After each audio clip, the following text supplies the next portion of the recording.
बिस्मिल्लाहिर्रहमानिर्रहीम। प्रोग्राम शख्सियत के साथ आपका मेज़बान नवीद मिर्ज़ा हाज़िर खिदमत है। आज की जो अदबी शख्सियत जिनका तारुफ लेके मैं आपके सामने पेश हो रहा हूँ, उनका नाम है इजहार शाहीन। इजहार शाहीन जो एक बेमिसाल शायर थे, उनके 5 शेरी मजमूए शाया हुए। इजहार शाहीन साहब के बहुत सारे शेर मशहूर हुए। खिलौनों की दुकानों रास्ता दो, मेरे बच्चे गुजरना चाहते हैं, इतना तुझको ढूंढा है, आंखें भर गईं चेहरों से, और जब मैं पत्थर की तरह बेहिस था, मैंने उसको भी सफर जाना है। इजहार शाहीन 1 जून 1927 को करनाल में पैदा हुए।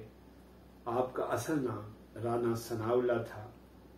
वो एक अरसा तक शाहीन करनाली के नाम से भी शायरी करते रहे।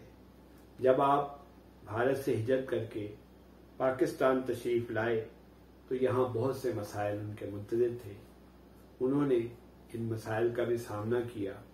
फिर उन्हें PTCL में नौकरी मिल गई, जहाँ उन्होंने एक तवील अरसा तक अपने फराइज़ मनसबी बड़े आसान तरीके से निभाए। इजहार शाहीन साहब ने फिल्मी दुनिया में भी एक अरसा गुजारा और उन्होंने मुआशरा, समाज और नेक परवीन जैसी मशहूर फिल्मों की कहानियां और डायलॉग भी लिखे। लेकिन फिर वो इस सारे सिलसिले से उकता गए और एक मर्तबा फिर शेरी दुनिया में वापस आ गए।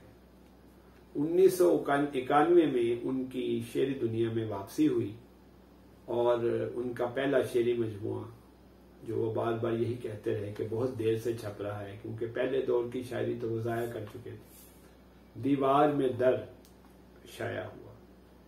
उसके बाद गज़ल व नज़्म के 3 मजमुए, हवा के पर, चिराग पर चेहरा और हिसाबे जां शाया हुआ।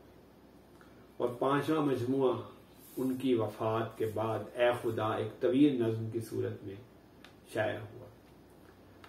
ये प्रोग्राम भी उनकी याद में इसलिए रिकॉर्ड किया जा रहा है कि 1 अक्टूबर 2022 को उनकी बरसी है। अपने शेरी मजमुए दीवार में दर्द में वो लिखते हैं, मुझे याद नहीं मैंने पहला शेर कब कहा। गालिबन ये सफर 1948 के आखिर या 1949 से शुरू हुआ।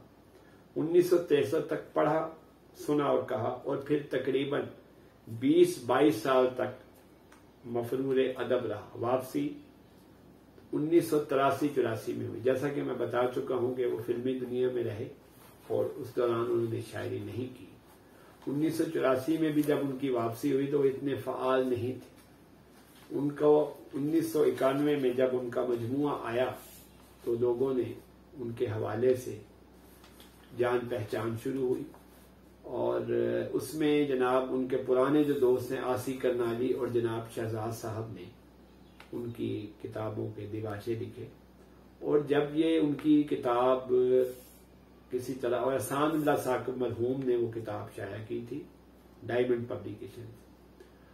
अब इससे इत्तफाक यही है कि उनको लोग बहुत कम जानते थे, लेकिन उनकी उम्दा शायरी की वजह से उनकी एक शनाख्त कायम हुई। और जब ये किताब किसी तरह डॉक्टर वजीर आगा साहब, जो कि पाक व हिंद में बहुत बड़ा उर्दू अदब का नाम है, जो शायर थे, अदीब थे, नक़ाद थे, इंशाइया निगार थे और आग जैसे अजीम अदबी जरीदे के मुदीर थे। मेरी खुद उनसे बड़ी मुलाकातें रही हैं और मैं डॉक्टर अनवर सदीद मरहूम वहाँ हुआ करते थे, अशरफ सलीम मरहूम मुझे लेके वहाँ गए थे पहली दफ़ा। फिर एक सिलसिला ऐसा शुरू हुआ कि मैं और आँख में मेरी तहरीरें भी शाया हुई और डॉक्टर साहब जब भी लाहौर आते तो वो फ़ोन करते और हम उनसे मिलने, उनका सरवर रोड कैंट में करीब ही मेरा दफ्तर है, मैं और अशरफ सलीम चले जाते थे।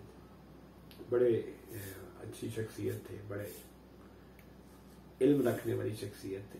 तो जब ये किताब उनके पास पहुंची तो उन्होंने इजहार शाहीन साहब से मिलने की ख्वाहिश का इजहार किया। गालिबन शहजाद साहब से कहा और फिर इजहार शाहीन जाके उनसे मिले और उनकी फिर अगली एक किताब का दिबाचा भी डॉक्टर वजीर आगा ने लिखा। और बहरहाल आज इजहार शाहीन साहब को मरहूम लिखते हुए बहुत दुख हो रहा है।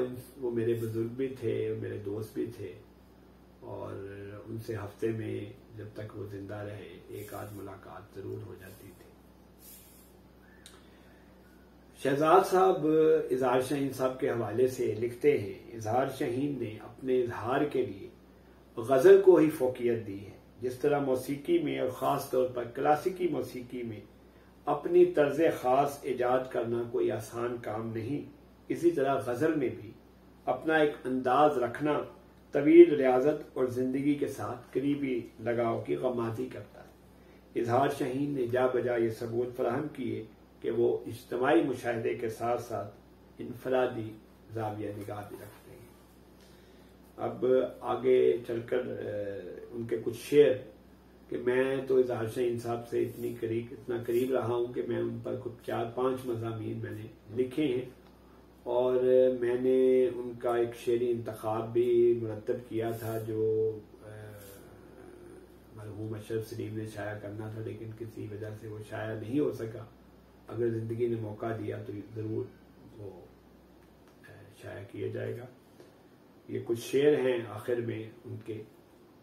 बंदगी क्या है कुछ नहीं मालूम, मैंने कहकर खुदा किया सजदा, और लोहे जहां पे लिख तो दिया उसने मेरा नाम, फिर उसके बाद हाथ में जैसे कलम न था,